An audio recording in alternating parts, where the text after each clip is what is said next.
Well, Meta, the parent company of Facebook and Instagram, has settled in the landmark US trial against them over teen social media addiction. The company has agreed to pay 24 billion Australian dollars and introduce a raft of child safety measures. They include a 2-hour daily limit time, a mandatory overnight shutdown, a blackout of notifications during school hours, a ban on visible like and reaction counts, and an optional feed without a personalised algorithm. For their take, let's bring in WA Opposition Leader Basil Zempilas and Sunshine Coast Mayor Rosanna Natoli. Morning, Basil. Morning. Pretty substantial changes on the surface. Do we trust Meta to enforce them meaningfully? Well, leaving that second part to the side for one moment, obviously $24 billion is a very, very significant announcement. That is a big number, and obviously there's real weight behind that. And then that list of changes that are going to be enforced, or at least that's what are being asked for from Meta, I think they're significant. It's a bit like when the cigarette companies were finally made to take responsibility for the harm that cigarettes could be doing.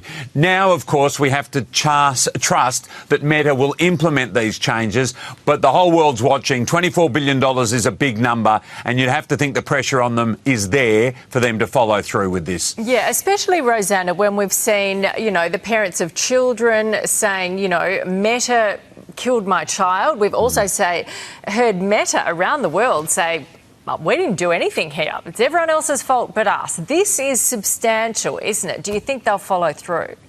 Yeah, absolutely. You can't create a platform that we know and everyone agrees is addictive and is designed to keep you scrolling and then shove that responsibility onto parents and families, let alone children. So that is absolutely one thing that Meta in this settlement is at least seeming to acknowledge. And I really like the fact that you can't see the number of likes because, there is enough social comparison for teenagers without inventing a scoreboard on that popularity. So, that is a really good measure, and also making sure that, overnight that you can't access the platform because honestly, it is hard enough being an adult to curtail your use, let alone being a child. Yeah, moving on. The boss of Australia's Farming Federation has urged politicians to stop using migration cuts as a political football, particularly for working holidaymakers. The group's president says backpackers are essential, warning that food prices could rise if migration cuts hurt the farm and crop workforce. Basil, is the political fight over migration putting serious matters in jeopardy? Well, I think this has to be taken seriously. Obviously, the head of the Farmers Federation, he knows what he's talking about here, and we're talking about specifically working holidaymakers and backpackers in particular, the sort of people that go out and do some of the work that others either aren't doing or we don't have sufficient numbers to do. So I think this certainly needs to be taken into account. We know that both Labor, the Libs and One Nation are formulating their immigration policy as we speak at the moment. This should be taken into account. But permanent migration, I don't think in normal people's minds considers these people, and I don't think that it should when it comes to allowing those people seasonally to go out and work and help Australia by picking those crops. It's really important. Yeah, it's also sometimes hard to understand what each party is really saying, Rosanna, because there's the NOM, the net overseas migration, and the permanent migration, and then people who can come here for less than 12 months that aren't counted in some of the figures. What are your thoughts on this when the Farmers Federation is saying Australians won't do these jobs, we need migrants?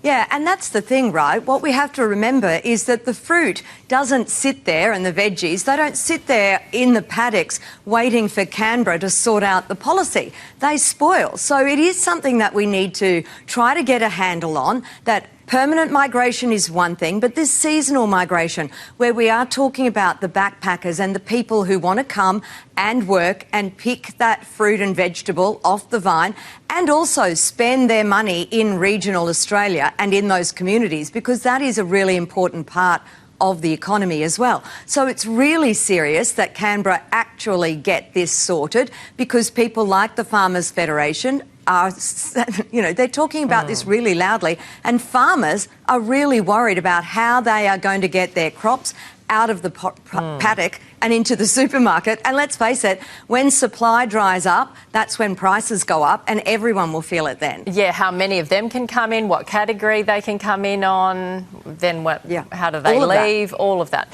Finally, Yeah. it's only August, but Christmas is already in discussion after a Woolworths in Sydney was spotted selling festive-themed items such as fruitcake and pudding. It's prompted a debate. The old debate about whether stocking Christmas products in August is too early. Baz, tell us where you sit. Yeah, the answer is yes. This is too early. I mean, AFL Grand Final day at the absolute earliest has to be at least a cut-off, doesn't it? End of September. At the very earliest. So now we're talking August. Now, I assume they're there for the people that are going overseas or want to send things to relatives overseas. A pudding. But even so, well, can you send that overseas and make it all right? If you can, then I'll sort of excuse it. But other than that, way too early, Woolies. Way too early. Is it, Rosanna? Some people just don't get this. You don't have to buy it. I know, but the thing is, right, that the reason Christmas is so magical is because it's a short season and you count down the sleeps and all of that. And if we're starting that in August, that is emotionally exhausting. I don't think I can cope with that, Really? with seeing it so soon.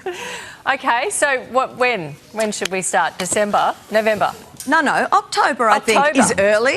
Yeah, so one- it's a season. 3 months, a season. We have September, we have October. When should Christmas be in the shops? Woolies are still a little bit all over the shop. Remember, it wasn't that long ago they weren't putting Australian flags out for Australia Day. So I reckon get that right first, Woolies, and then just move into the more normal seasonal approach for Christmas. I think reckon someone everybody lost would their job appreciate that. not long after that, so we won't go there. Okay, thank you very much. We'll see you next week. Here's Chevo. Ho, ho, ho.